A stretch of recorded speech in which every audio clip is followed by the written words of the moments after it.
Hello cuties, तो आज हम देखेंगे एंटोना-डॉर्डरफ पाथवे।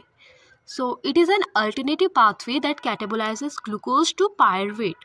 इससे पहले हमने क्या पढ़ा था, ग्लूकोज से पायरुवेट कब बनता है, ग्लाइकोलाइसिस के ड्यूरिंग बनता है। तो ये एक ग्लूकोज से पायरुवेट बनाने का एक अल्टरनेटिव पाथवे है, एंटोना-डॉर्डरफ pathway. It uses enzymes different from those used in either glycolysis or pentose phosphate pathway। तो ये एंजाइम्स जो यूज होते हैं एंटोना-डॉर्डरफ पाथवे में वो डिफरेंट होते हैं ग्लाइकोलाइसिस से और पेंटोज फॉस्फेट पाथवे से। This pathway was first reported by Michael Doudoroff and Nathan Entner. तो इन्हीं के द्वारा ये फर्स्ट रिपोर्ट किया गया था ये पाथवे, और उन्हीं के नाम पर इसी को एंटोना-डॉर्डरफ पाथवे नाम दिया गया है। अब ये क्या होता है ना, सिर्फ प्रोकैरियोट्स में होता है, ठीक है, यूकैरियोट्स में ये पाथवे नहीं होता है। तो this pathway occurs only in prokaryotes.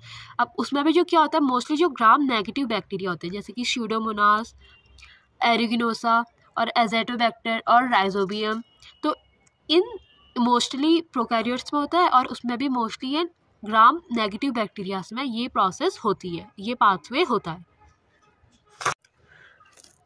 तो ये प्रोसेस ऑब्वियसली ग्लूकोज से ही स्टार्ट होगी क्योंकि उसको बनाना है, पायरुवेट बनाना है।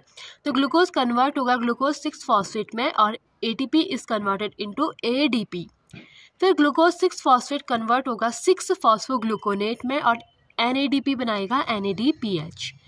और 6 फॉस्फोग्लूकोनेट उसके बाद कन्वर्ट हो जाएगा 2 कीटो 3 डीऑक्सी 6 फॉस्फोग्लूकोनेट। ये टर्म याद करने के लिए आप यूज़ कर सकते हो KDPG, ठीक है। कीटो 3 डीऑक्सी 6 फॉस्फोग्लूकोनेट को याद किया जा सकता है KDPG। अब जो ये KDPG है ना, ये स्प्लिट हो जाएगा ग्लिसरल्डिहाइड 3 फॉस्फेट में और पायरुवेट में। तो इस तरीके से ग्लूकोज से एक तो पायरुवेट बन जाएगा और एक ग्लिसरल्डिहाइड 3 फॉस्फेट। अब ये ग्लिसरल्डिहाइड 3 फॉस्फेट वापस से ग्लाइकोलाइसिस की प्रोसेस में जाता है, क्योंकि हमने देखा है ना ये इंटरमीडिएट होता है ग्लाइकोलाइसिस की प्रोसेस में, और एक पायरुवेट फिर ग्लाइकोलाइसिस के इंटरमीडिएट में जाकर ग्लिसरल्डिहाइड 3 फॉस्फेट से एक पायरुवेट और बन जाएगा और एक NADH बन जाएगा और 2 ADP कन्वर्ट हो गया 2 ATP में।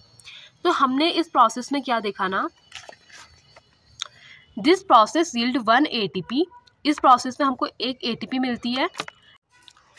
सो एंटोना-डॉर्डरफ पाथवे यील्ड करता है एक NADH, एक NADPH और एक ATP मॉलिक्यूल पर ग्लूकोज।